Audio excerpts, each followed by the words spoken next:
Hello folks, and welcome back to the channel. 'Tis the season to celebrate zombies. So today we're going to wax nostalgic about classic Citadel miniatures / Games Workshop zombies from decades past, and look at some current, reasonably priced zombie sets that you can use to round out your fantasy zombie hordes. But before we do that, let's meet some other zombies that have been terrorizing my miniature collection. One glorious thing about zombies is they're right at home in just about any time period or genre. In fact, I'm hard-pressed to think of a traditional 28mm tabletop game that you couldn't zombify with a little home brewing. We'll start with these sci-fi zombies here. I believe these might be Warzone Undead Legionnaires from Target Games, but you certainly could use them for any game that accommodates generic reanimated zombie troopers. Here's our friendly plastic Cadian to give you a sense of scale. Next we have a couple of undead very good boys. These are zombie dogs from the Mantic Games Dead Zone Plague Starter Pack. Woof woof. And since we're talking about zombie animals, how about a zombie reindeer, zombie horse, and a trio of Charles Dickens-inspired Christmas zombies from War in Christmas Village? You might remember these figures from our Battle at Gingerbread Chapel holiday game from a couple of years ago. Here's a deep cut for you. These undead men-at-arms were made by a company called Custom Cast way back in 1975. I vaguely remember trading something for these in the late 70s, early 80s, and amazingly have held on to them all this time, so here they are. So what's better than zombies? How about some zombie vixens from Wargames Factory? These figures are about the same height as our heroic scale Cadian, a little taller if they're wearing heels, though they're quite a bit skinnier. I don't believe Wargames Factory is around anymore, but I think you can still buy these sprues individually from Warlord Games, and I think they also might be included in the Project Z Zombie Miniatures game. Here we have a mob of World War II zombies. I think these might be from Hayland Wargame Terrain, and were formerly made by Studio Miniatures. If that is correct, you can get a box of 20 plastic minis for about 15 pounds, in case you want to reenact the movie Dead Snow on your tabletop. Okay, now let's take a look at some classic Citadel miniatures / Games Workshop zombies. This will not be an exhaustive retrospective, so please leave a comment if you feel we missed anything important. And then we'll look at some economical proxies for current GW zombies. GW makes some awesome sculpts, but they can be expensive, especially if you're building a massive horde. Okay, so going way back to 1991, here are 2 pages of classic Citadel zombies designed by Kev Adams. I don't believe I've ever seen any of these examples in real life, so maybe they're rare by this point. Given their time frame, they're probably going to be on the small side compared to later figures.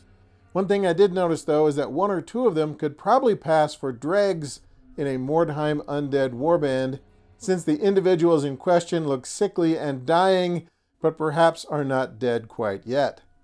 In just a few years, however, the Kev Adams zombies were apparently supplanted by other models designed by Gary Morley.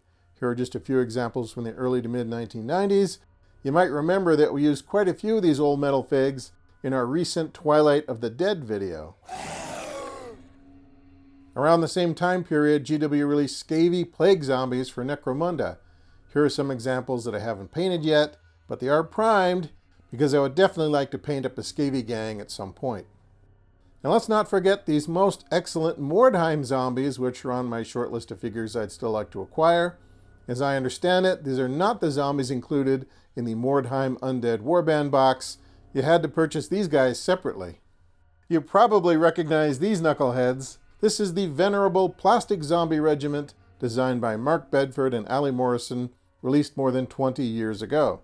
No pun intended, these sculpts just wouldn't die. And GW kept releasing these sprues with updated box art up until just recently. They have finally been allowed to expire, making way for the current Deadwalker zombie sculpts, which are fine. They're certainly less cartoonish than the Bedford and Morrison zombies, but I don't know, I personally think some of these sculpts have a little too much stuff going on. Part of the charm of zombies is that they're relatively easy to paint, and the more details and gewgaws you add, the more the process bogs down. But hey, that's just my opinion. Your own mileage may vary. With that in mind, here are a few zombies I painted up for Halloween this year, primarily using just first generation contrast paints. I am a slow painter, and I need a lot of magnification to see anything close up, but zombies usually don't require that much precision, so for me they're fun to paint. So these zombies here are the old GW plastic zombies with the exaggerated features, and these are Fireforge Living Dead peasants, which have more realistic proportions, but that doesn't really matter in a zombie horde, since some individuals are going to be more putrid and bloated than others. Personally, I think the GW and Fireforge sculpts complement each other pretty well and make for a more interesting horde. Okay, so whether you're buying a box of the new GW Deadwalker zombies or picking up a box of the classics, depending on where you shop, you're probably going to get about 20 zombies for about 50 bucks, give or take. In fact, it's often cheaper to buy a second-hand batch of painted zombies on eBay and just reprime them than it is to get a new box. But assuming that you're going to build your own horde from pristine sprues, let's say you're going to pay 50 bucks for a box of 20 GW zombies. Depending on where you buy them, however, Fireforge Living Dead peasants cost about half that. You can get a box of 18 peasant zombies for around 25 bucks, give or take. Here's a closer look at the Living Dead peasant sprues. I can tell you from experience, these figures are very easy to paint, particularly if you go the contrast or speed paint route. Fireforge also sells Living Dead soldiers, as seen here, and Living Dead knights, which I do not have. I put together a couple of the soldiers, but haven't painted them yet. Here's what they look like assembled, though.